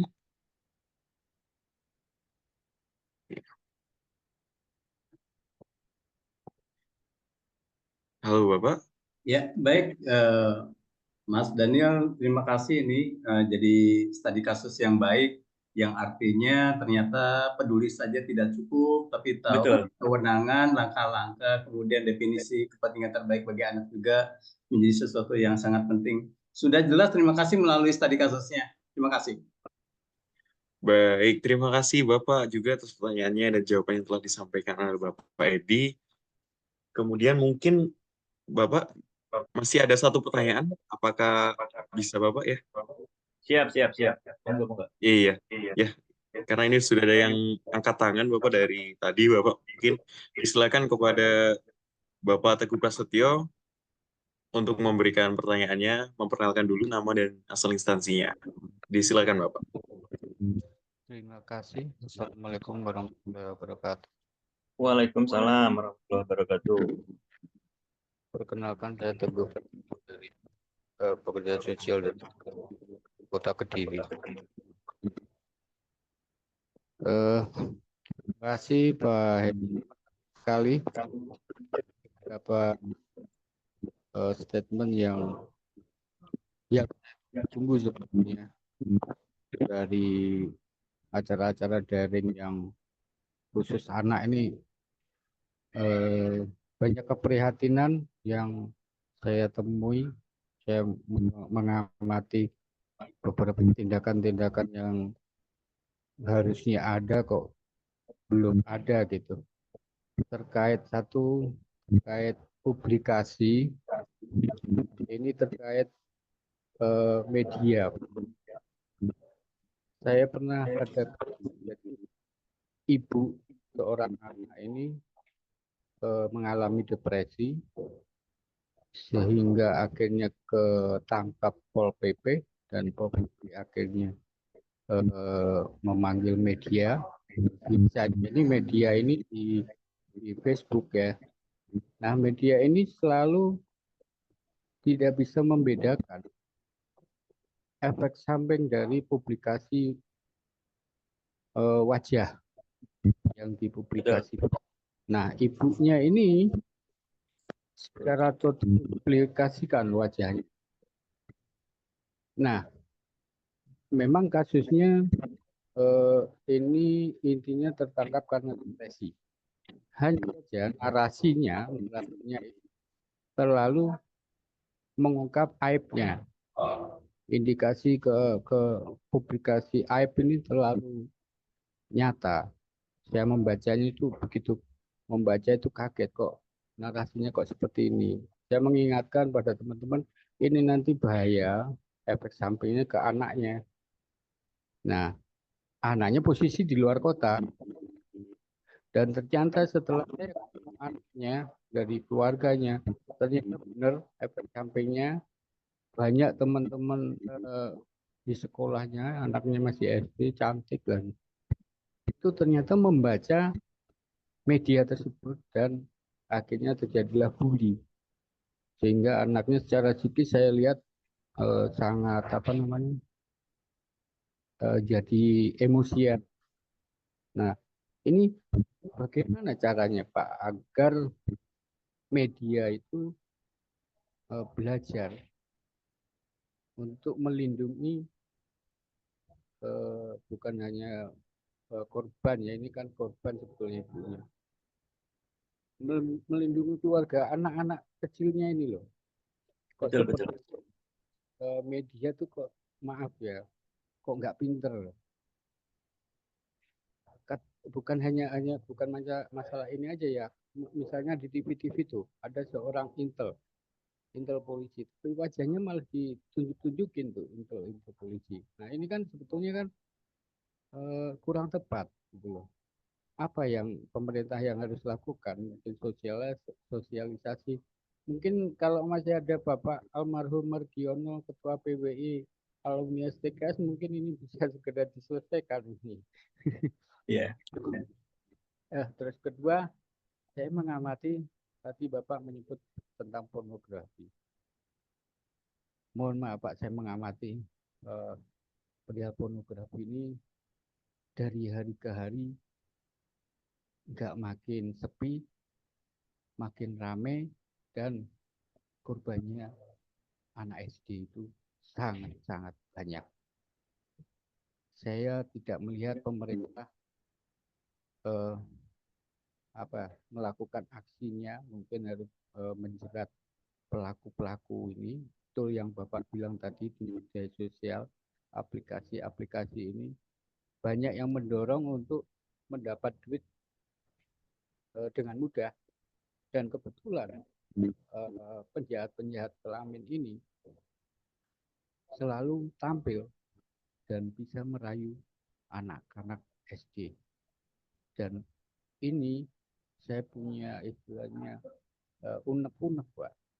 Kadang saya melihat gimana ini caranya agar anak-anak seusia SD nggak ketipu para pelaku-pelaku pedofil ini Pak.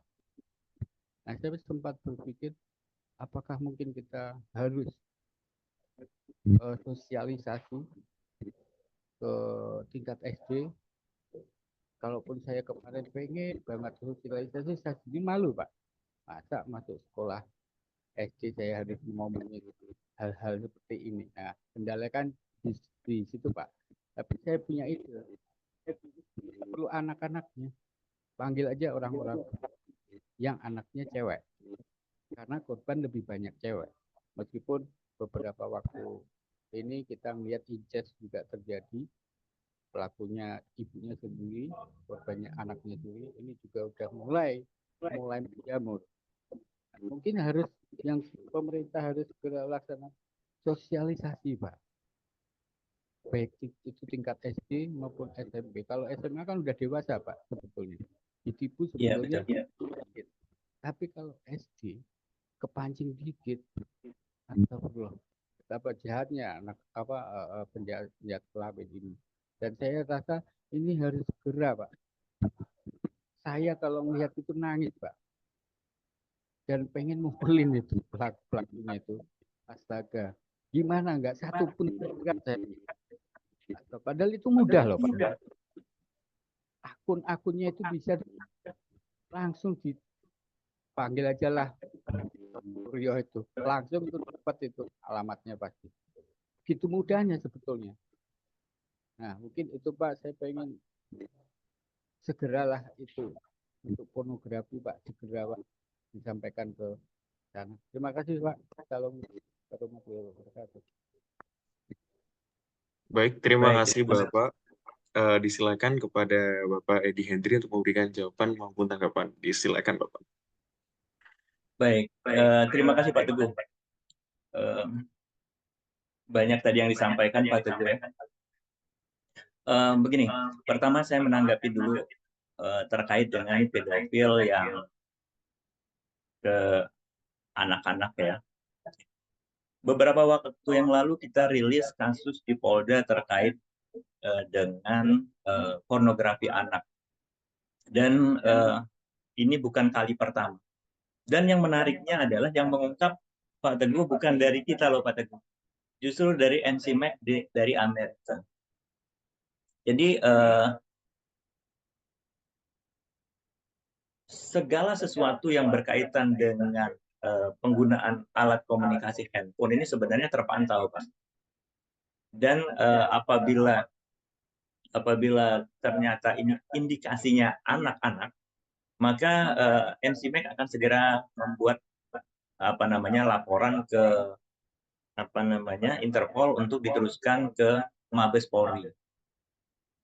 Ini kemudian dari Mabes Polri akan melihat di mana titik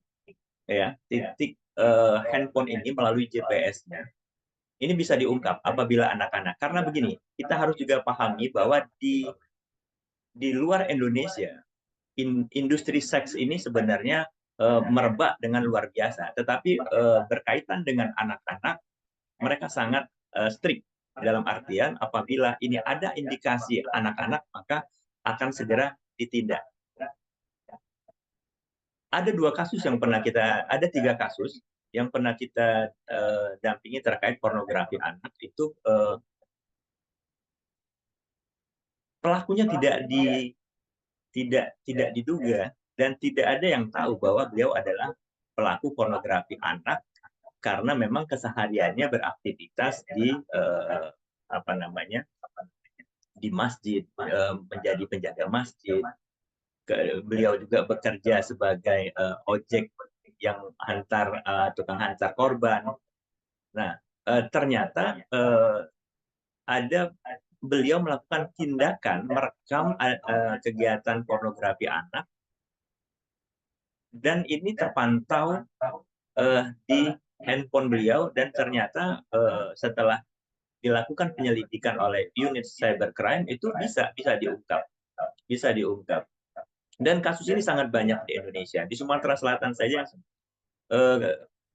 kasus yang kedua, pelakunya korban di Palembang, pelakunya ada di Tangerang atau di Jakarta, itu juga bisa diungkap melalui NCMEC tadi. Jadi ada lembaga perlindungan anak yang di Amerika yang betul melakukan cyber patrol.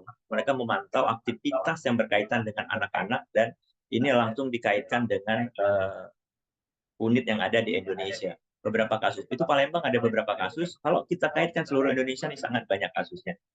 Itu yang bisa kita lakukan. Kemudian terkait dengan eksploitasi anak ataupun adanya sudah terlanjur ada jejak digitalnya, dan ini yang bisa kita lakukan sebenarnya membuat laporan supaya itu dilakukan di take down, baik melalui akunnya maupun media online ya. Kita Komisi Perlindungan Anak Daerah Sumatera Selatan beberapa kali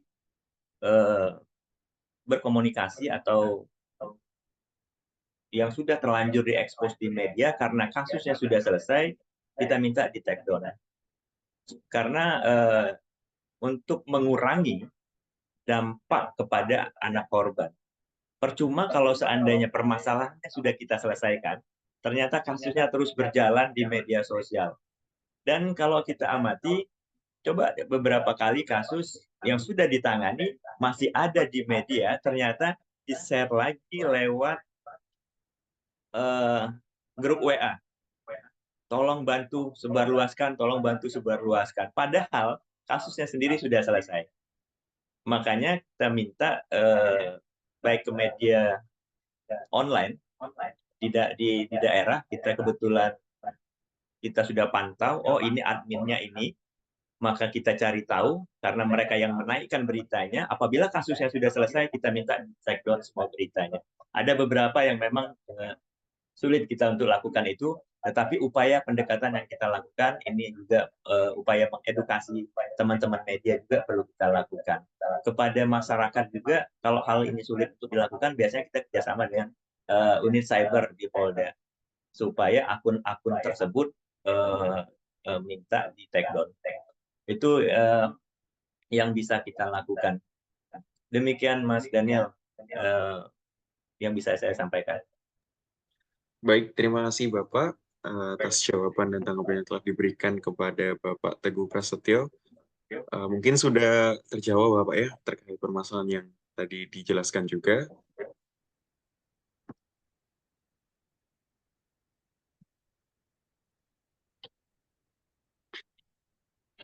Bagaimana Bapak? Iya, terima kasih. Mengingatkan perihal mungkin nggak kita lakukan sosialisasi untuk membendung, mencegah tindakan preventif mungkin lebih baik, lebih sosialisasi ya. Yang tingkat SD itu kalau ide saya tuh Pak, kumpulkan orang tua yang anaknya cewek pertama, itu diberikan sosialisasi. Dulu saya pernah dengar itu ada semacam slogan, jangan kecil di depan kamera. Nah, itu sebetulnya bagus juga itu kalau di buat sosialisasi, karena yang saya lebih arahkan ini adalah yang dunia maya ya Pak ya. Ini betapa ngerinya gitu Pak.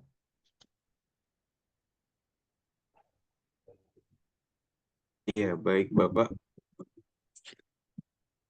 Terima kasih dari tanggapan yang telah disampaikan. Saya kurang begitu mendengar tadi, mohon izin bagaimana pertanyaan terkait dengan dunia maya ya, sosialisasi atau bagaimana? Iya, maksud saya adalah program dari pemerintah dimulai program itu untuk sosialisasi yang diberikan kepada, terutama ini karena melihat korbannya lebih banyak cewek, anak-anak cewek, ini sosialisasi di tingkat SD mungkin mengundang ibunya yang putri ya, yang anak cewek khusus ini diberikan sosialisasi tentang jangan pernah tampil di depan kamera. Setidaknya jangan pernah tertipu ajakan untuk telanjang di depan kamera di dunia maya, begitu Pak. Ya, oke, siap. Baik, mohon izin saya jawab aja Pak. Begini, poin pentingnya adalah sebenarnya bagaimana pengawasan dari orang tua Pak ya. Kalau betul sasarannya anak-anak, tetapi anak-anak ini akan kembali ke keluarga. Ya. Waktu mereka di sekolah berbanding dengan waktu mereka di keluarga itu sekarang ini hampir 50%. Jadi kalau sasarannya anak-anak betul, itu bisa dilakukan dengan melalui di Diknas atau Disdik Kota, itu ada namanya tim pencegahan tindak kekerasan. Nah, salah satunya adalah menyasar penggunaan negatif daripada Android dan handphone. Itu bisa dilakukan sosialisasi bekerja sama atau datang ke distrik kota melalui tim TPPK-nya. Itu bisa dilakukan. Tetapi yang paling penting adalah orang tua memberikan pengawasan atau mengawasi penggunaan gadget. Orang tua harus punya akses terhadap handphone yang ada di anaknya. Permasalahan sekarang kan handphone di password. Orang tua tidak boleh. Apa yang mereka sampaikan? Mungkin sederhana, mereka hanya mengatakan kepo. Kok kepo terhadap handphonenya? Nah, ini sebenarnya kalimat sederhana yang mereka memfilter diri mereka supaya handphone mereka tidak dilihat. Harusnya orang tua tetap melakukan mengecek apa saja, dengan siapa. Ada banyak aplikasi yang bisa install di handphone orang tua untuk bisa juga memantau aktivitas handphone anaknya. Jangan sampai kita kecolongan ada kasus begini. Pintu pagar sudah digembok, kemudian pintu rumah sudah digembok, mengingatkan anak juga nanti kalau tidur istirahat kamarnya kalau memang perlu dikunci. Tetapi apa yang terjadi? Dia tidur dengan orang lain di kamar tersebut. Ya. Sleep call. Sleep call ini adalah sebuah kegiatan anak, ya, siapapun juga itu tidur dengan orang lain, dengan HP-nya hidup. Jadi kalau kita menggunakan sekarang kan tidak seperti zaman dulu ya, pulsa segala macam mahal. Nah, ini pernah terjadi karena ada kasus begitu dia masuk ke kamar anaknya bilang jangan ribut. Ada masalah apa, Kak? Ternyata pada jam-jam tertentu disapa. Nah, ini biasanya cikal bakal permasalahan yang ada. Ketika dia sendiri di kamar, ada orang lain yang ada ternyata di kamar itu, biasanya bujukan dan segala macam itu dimulai dari sana. Orang tua harus betul-betul mengawasi, memperhatikan aktivitas handphone atau gadget yang ada pada anak. Untuk yang tadi bisa dilakukan dengan sosialisasi ke sekolah-sekolah, betul, mulai dari SD bisa dilakukan. Beberapa sekolah juga pernah kita sasar, bekerja sama dengan tim yang ada di sekolah, di distrik. Tapi poin pentingnya bagaimana orang tua punya akses untuk secara periodik mengecek aktivitas yang ada di anaknya atau dengan menggunakan aplikasi dapat memantau aktivitas di handphone anaknya. Demikian Pak, terima kasih Mas Daniel. Ya, 1 menit kayaknya menuju jam 3 ini. Baik, terima kasih juga Bapak Edi Hendri dan juga Bapak Teguh Prasetyo terkait pertanyaan yang luar biasa sekali ya untuk mengakhiri sesi tanya jawab pada siang hari ini. Dan Bapak Ibu yang kami hormati, tak terasa kita sudah di penghujung acara, bahwasanya telah dilaksanakannya tadi juga pemaparan materi yang luar biasa dari narasumber, kemudian diisi juga oleh sesi tanya jawab dari peserta, kemudian dijawab langsung oleh narasumber juga yang sangat luar biasa sekali ya terkait pertanyaan-pertanyaannya juga. Baik Bapak Ibu yang kami hormati, mungkin dengan demikian acara pada siang hari ini telah dilaksanakan. Saya izin memaparkan terkait catatan ya, terkait apa saja yang tadi yang telah disampaikan pada siang hari ini kita mengulik. Ini tadi yang telah disampaikan oleh Bapak Edi Hendri selaku narasumber, yaitu membahas terkait konsep anak ya. Kemudian ada juga membahas terkait konsep perlindungan, kemudian ada juga membahas terkait konsep pelindungan anak, kemudian tujuan dari perlindungan anak yang diatur juga dalam Undang-Undang Perlindungan Anak dan Konvensi Hak Anak, Pasal 3 Undang-Undang tentang Perlindungan Anak. Kemudian juga ada juga tanggung jawab terhadap perlindungan anak, yang dimana berperannya ada pemerintah, orang tua, dan juga masyarakat. Selanjutnya ada ruang lingkup hukum, tadi tentang perlindungan anak, tentang sandang, pangan, pemukiman, dan pendidikan, rohani dan jasmani, dan juga ada pembahasan terkait batas usia pertanggungjawaban pidana yang beda-beda setiap negara. Ada yang 8 tahun dan juga ada yang 15 tahun. Kemudian membahas juga terkait asas perlindungan anak. Kemudian ada hak perlindungan anak yang diantara lain kelangsungan hidup, hak kelangsungan hidup, hak perlindungan, hak tumbuh kembang, dan hak partisipasi. Dan juga terkait kewajiban anak yang diatur dalam Undang-Undang Nomor 23 Tahun 2022 tentang Perlindungan Anak Pasal 19. Dan juga tadi sempat mulik juga terkait peranan Peksos, yang dimana terkait perlindungan anak ini sebagai pembela atau advokator, kemudian ada mediator, kemudian pemungkin atau enabler, kemudian juga pemberi motivasi. Nah, mungkin itu yang dalam catatan saya yang luar biasa sekali terkait materi pada hari ini. Juga mengingatkan kepada Bapak Ibu hadirin sekalian untuk mengisi daftar absensi yang ada di link komentar sebelum saya tutup acara ini. Baik, mungkin itu saja yang dapat saya sampaikan. Kurang lebihnya saya mewakili tim dari Sekolah Inovasi Peksos mengucapkan terima kasih dan mohon maaf. Sebelum saya tutup Bapak dan hadirin sekalian, saya izin memberikan kata-kata ya pada siang hari ini ya. Mungkin yaitu semulia-mulianya manusia adalah siapa yang mempunyai adab. Merendahkan diri ketika punya kedudukan tinggi, memaafkan ketika mampu membalas, dan bersikap adil ketika kuat. Karena adab lebih utama dan ilmu, orang yang berilmu tanpa adab akan menggunakan ilmunya untuk menyakiti orang lain. Ingat, tidak ada pemberian yang lebih utama dari orang tua kepada anaknya selain akhlak yang mulia. Mungkin itu yang dapat saya sampaikan. Saya Daniel Fahmi Firmansyah dan juga tim yang bertugas, dan juga terima kasih kepada Bapak Edi Hendri selaku narasumber pada siang hari ini, mengucapkan terima kasih sebesar-besarnya. Mohon maaf apabila ada pengucapan yang kurang berkenan dan juga teknis tadi yang terkendala. Saya mohon maaf sebesar-besarnya. Terima kasih dan sampai jumpa di Sekolah Inovasi Peksos tahap batch berikutnya. Terima kasih. Wassalamualaikum warahmatullahi wabarakatuh. Mohon izin untuk mendokumentasikan kegiatan terlebih dahulu, Bapak Ibu sekalian. Silakan untuk menyalakan kameranya.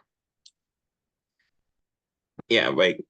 Ya, boleh ditunjukkan wajahnya yang ceria meskipun sudah sore, Bapak Ibu sekalian. Senyumnya dikeluarkan, Bapak Ibu, ini luar biasa sekali dari seluruh Indonesia. Tadi juga saya catat tadi ada lebih dari 240 peserta partisipan yang sudah hadir ya pada siang hari ini acara ini, Zoom kali ini.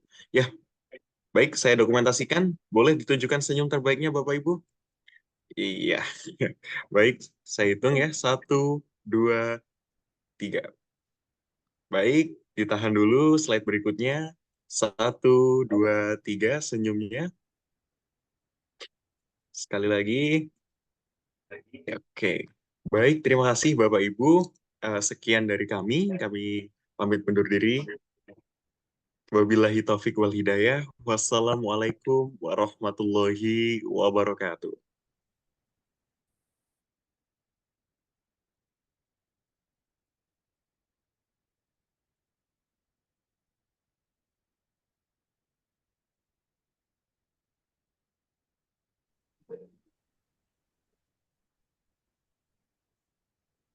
Oh, gitu.